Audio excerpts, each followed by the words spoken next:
नमस्कार, स्वागत है आपका नेटवर्क न्यूज में। आपके साथ मैं हूं सपना दुबे।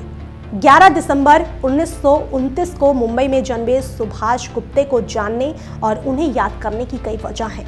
एक ऐसा गेंदबाज जो 50 से 60 के दशक में भारत के सर्वश्रेष्ठ स्पिन गेंदबाज के तौर पर पहचाना जाता था। गुप्ते की गेंदबाजी की खास बात यह थी कि उनकी गुगली को पढ़ पाना बड़े से बड़े बल्लेबाज के लिए एक बड़ी चुनौती थी। उनकी गेंदबाजी से गैरी सोबर्स इतने प्रभावित हुए कि उन्होंने ये तक कह दिया कि सुभाष की स्पिन के आगे शेन वॉर्न भी फेल हैं। वो बात और है कि गुप्ते और वॉर्न अलग अलग दौर के खिलाड़ी हैं और गुप्ते ने ज्यादा मैच नहीं खेले, लेकिन जितने भी खेले दमदार खेले। कुछ मैचों को खेलकर तो ऐसा इतिहास रचा कि फिर से उसे दोहराना किसी भी खिलाड़ी के लिए गर्व की बात है। खबर में आगे बढ़े उससे पहले आप चैनल को सब्सक्राइब जरूर कर लें, साथ ही बेल आइकन को जरूर दबाएं जिससे हर अपडेट आप तक पहुंच पाए। आगे आपको बता दें कि सुभाष गुप्ते दाएं हाथ के स्पिनर थे और साल 1952 में कोलकाता में उन्होंने इंग्लैंड के खिलाफ अपना पहला टेस्ट डेब्यू किया। इस मैच में उन्हें कोई विकेट नहीं मिल पाया, लेकिन पाकिस्तान के खिलाफ मुंबई में खेले गए अगले टेस्ट में गुप्ते ने 5 पाकिस्तानी बल्लेबाजों के विकेट चटकाए। फिर क्या था, गुप्ते के करियर का ग्राफ ऊपर की तरफ बढ़ने लगा। सुभाष गुप्ते के टेस्ट करियर को रफ्तार वेस्ट इंडीज दौरे से मिली। 1952 से 53 में वेस्ट इंडीज दौरे पर गई टीम इंडिया की तरफ से गुप्ते ने कुल 50 विकेट हासिल किए और तो और इसमें से 27 विकेट गुप्ते ने ऐसी पिच पर चटकाए जिसे लोग बैटिंग के लिए जानते थे। फिर आया 1954 से 55 जब पाकिस्तान दौरे पर गुप्ते ने 21 विकेट अपने नाम किए। इस समय तक गुप्ते को हर कोई जानने लगा। न्यूजीलैंड में 34 विकेट लेकर गुप्ते ने तो एक इतिहास ही रच डाला, लेकिन गुप्ते की गेंदबाजी की ऐसी चमक ऑस्ट्रेलिया दौरे पर नहीं दिखी, लेकिन गुप्ते ने हार नहीं मानी। गुप्ते ने 1956 से 57 में वेस्ट इंडीज के खिलाफ कानपुर टेस्ट में शानदार एक पारी में 9 विकेट लिए और सीरीज के अंत तक 22 विकेट चटका लिए।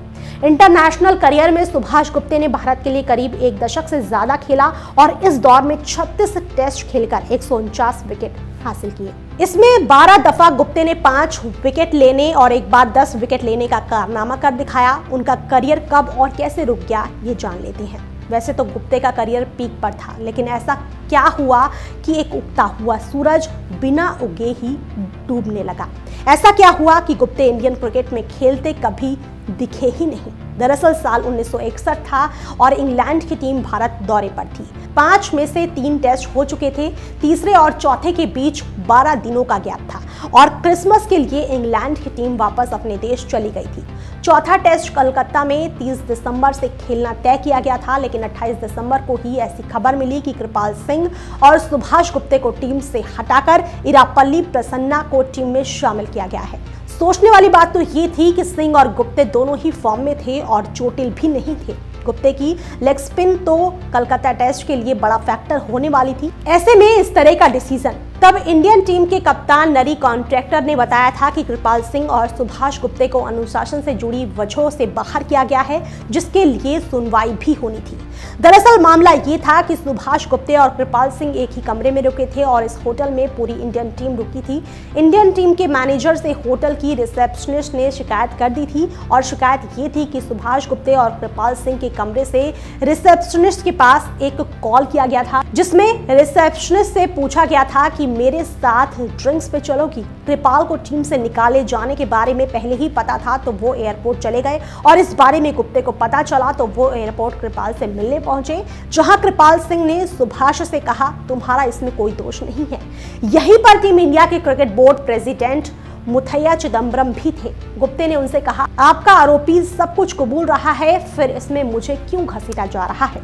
इस पर चिदम्बरम ने गुप्ते से फोन पर बाद में बात करने की बात कही, लेकिन ना तो कभी चिदम्बरम की कॉल आई और ना ही कोई बात हुई। फिर सीरीज भी खत्म हो गई और सुभाष गुप्ते टीम से ड्रॉप ही कर दिए गए। जहां बोर्ड की बात थी तो एक सदस्य ने कहा कि अगर उन्होंने कुछ नहीं किया तो अपने रूम पार्टनर को रोका क्यों नहीं, जिस पर गुप्ते ने कहा कि वो बहुत बड़ा आदमी है, उसे मैं कैसे रोक लेता। इन बातचीत के बाद कभी भी गुप्ते टीम के लिए खेल नहीं पाए। इसके बाद गुप्ते हमेशा के लिए वेस्ट इंडीज चले गए और वहीं एक वेस्ट इंडीज महिला कैरल से प्यार हुआ, फिर उसी से शादी कर ली। इसके बाद गुप्ते ने इंडिया के लिए एक डोमेस्टिक सीजन खेला, फिर वेस्ट इंडीज के डोमेस्टिक सर्किट में खेलने लगे।